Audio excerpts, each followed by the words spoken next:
اهم حاجه في الحدوته دي هي النيه والعزيمه والاصرار. النيه ان انا انوي ان انا اتغير للاحسن. دي بدايه جديده، فهي فرصه قويه جدا ان احنا نعدل كل اللي فات. على فكره البدايه الجديده انت ممكن تقول ان هي بدايه اسبوع او بدايه شهر، مش لازم بدايه سنه جديده. كل يوم على فكره هو بدايه جديده وفرصه جديده. محتاجين وقفه رجاله، محتاجين مجهود، عزيمه، اصرار، مذاكره بجد وجدان. اوعى تنسى قوله تعالى: الذين آمنوا وتطمئن قلوبهم بذكر الله، ألا بذكر الله تطمئن القلوب.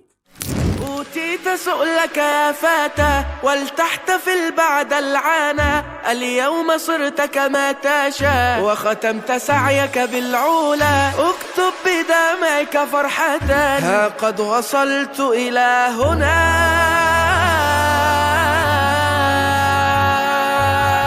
حققت حلمك ها هنا، هذا نجاحك قد ظهر في آخر النفق غدا، ما بين كفيك القمر، لك قصة أكملتها والله يجزي من صبر، لا تكتفي مهما جرى واسعى لكي يبقى الأثر. أنا ليه قلقان ومضطرب؟ ده من أكتر الأسئلة اللي بتجيلنا من طلب الثانوية عامة. هو صح، ليه طالب ثانوية عامة دايما قلقان ومضطرب؟ قلقان ومضطرب وهو بيبدأ السنة، مضغوط جدا وقلقان أثناء السنة، وعند الامتحانات بتوصل عنده أقصى درجات القلق. أحب أقول لك إن الطالب بتاعنا أو ابننا بيكون قلقان ببساطة لأن عقلية ابننا اللي إحنا عملناها عقلية دنيا مش عقلية آخرة. إيه الفرق بين عقلية الدنيا وعقلية الآخرة؟ عقلية الدنيا إن هو داخل السنة عشان يحقق مجموع كبير يتنافس بيه مع زمايله، يحقق بيه نجاح أو شهرة أو يبقى راسه مرفوعة. عقلية الآخرة مختلفة تماما. عقلية الآخرة بيحكمها قاعدة واحدة كما قال الله تعالى: قل إن صلاتي ونسكي ومحياي ومماتي لله رب العالمين لا شريك له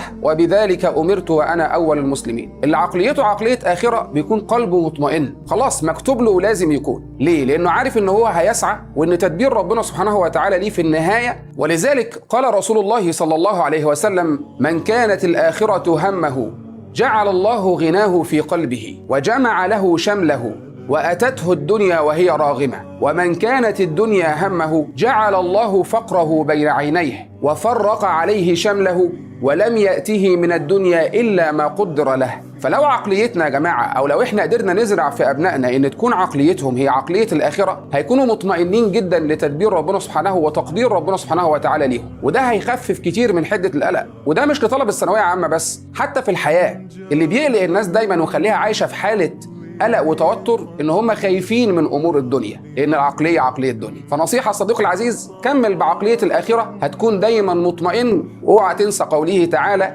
الذين امنوا وتطمئن قلوبهم بذكر الله، الا بذكر الله تطمئن القلوب.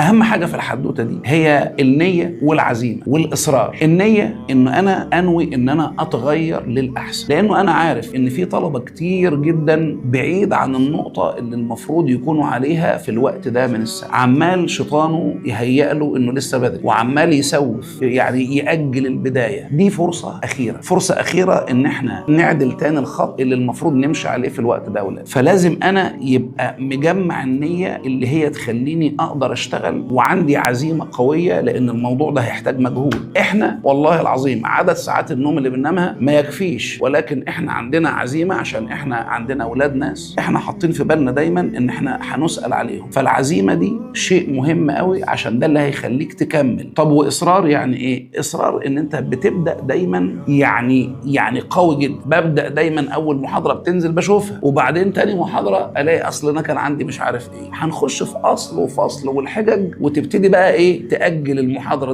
دي وتفضل تقول اصل انا مراكم عليا مش عارف من السنة اللي فاتت. براحتك، بس دي فرصة أخيرة. لازم تجمد ولازم يبقى في إصرار ان انت يكون عندك ضمير ان انت تخلص الموضوع من اول نقطة لحد اخر نقطة. ويا ريت تبطل كلام ويا ريت تبطل تعليقات. اشتغل، بس اشتغل وانت ساكت. شوف، اصل هو اللي هيخالف المنطق مش هينجح. انت عشان تنجح لازم تشتغل. مفيش حاجة نتحايل بيها للوصول للنجاح من غير شغل. لازم تشتغل. هتشتغل وهتسهر وهتتعب وهتعدي المرحله الصعبه لحد ما يعني كأن احنا هننزل في بركه ميه صعبه كده شويه بنغوص فيها. هو ده المعسكر، سهر وضغط شويه هنخلصه باذن الله. بعد كده بص الدنيا هتنور. وزي ما قلت قبل كده دايما لازم ندعي قبل ما اشتغل، لازم اسكت مع نفسي كده وادعي ربنا ان ربنا يكون معايا ويقويني ويعني ويقدرني، وابعد عني الموبايل وابعد عني اي حاجه بتشتتني، عشان دي مرحله عايز اقول لك انها والله هتفرق معاك في حياتك كلها، لان باذن الله هترجع لك الامل مره تانية وتخلي مجموعك اللي انت كنت بتحلم بيه الحلم بتاعك هيرجع يظبط من تاني وتفوق. بس لازم زي ما قلت تبطل كلام وتبطل استظراف وتبطل تعليقات تافهه وتبطل كلام ملوش لازمه. اشتغل من غير ما تتكلم وربنا يعينك ويقويك ويبارك فيك ويوفقك ويخليك تتغلب على شيطانك، وكل واحد فينا ينتصر على نفسه. وربنا يوفقكم جميعا. مش عايز اطول عن كده، نستودعكم الله والسلام عليكم ورحمه الله وبركاته. بداية سنة جديدة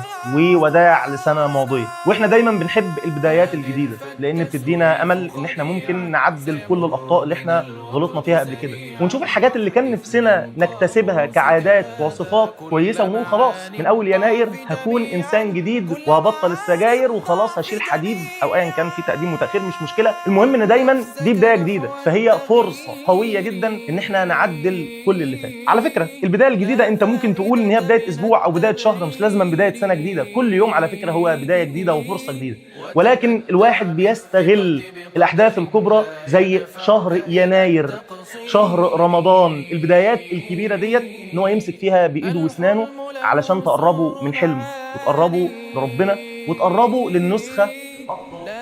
سبحانك اللهم بحمدك أشهد أن لا إله إلا أنت أستغفرك وأتوب إليك. والعصر إن الإنسان لفي خسر إلا الذين آمنوا وعملوا الصالحات وتواصوا بالحق وتواصوا بالصبر.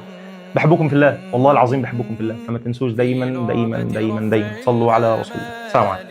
بسم الله نعود بقوة ومعا نخطو أول خطوة، ثقة في الله سنفعلها ونصيب الهدف المرجو. محتاجين وقفة رجالة، محتاجين مجهود، عزيمة، إصرار، مذاكرة بجد وجداني، مش حنكشة مش كرواتة. أنا بكلمك النهاردة في آخر شهر 12، يعني عدى 8 و9 و10 و11 و12، عدى 5 شهور من السنة. أنا عارف إنك حاسس إنه إيه ده، هو إزاي السنة عدت بسرعة كده، إزاي نص السنة خلص، إزاي أنا خلصت 5 شهور في ثانوية عامة، إزاي؟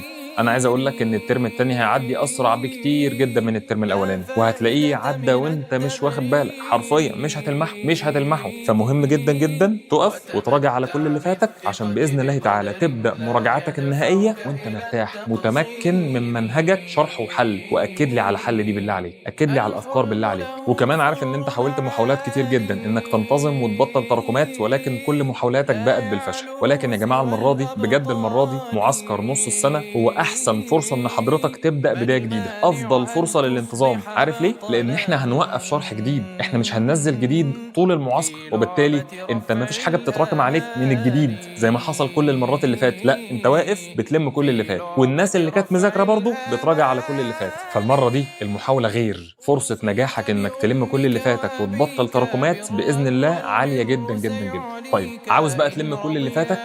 السحر في الخطة، عشان ما تراكمش أبدا أبدا.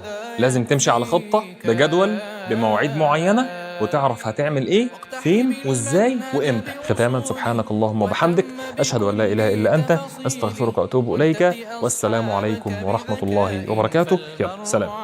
دين خليله فالمرء على دين خليله، إن كان نجاحك يسعدنا فسلامك يسعدنا.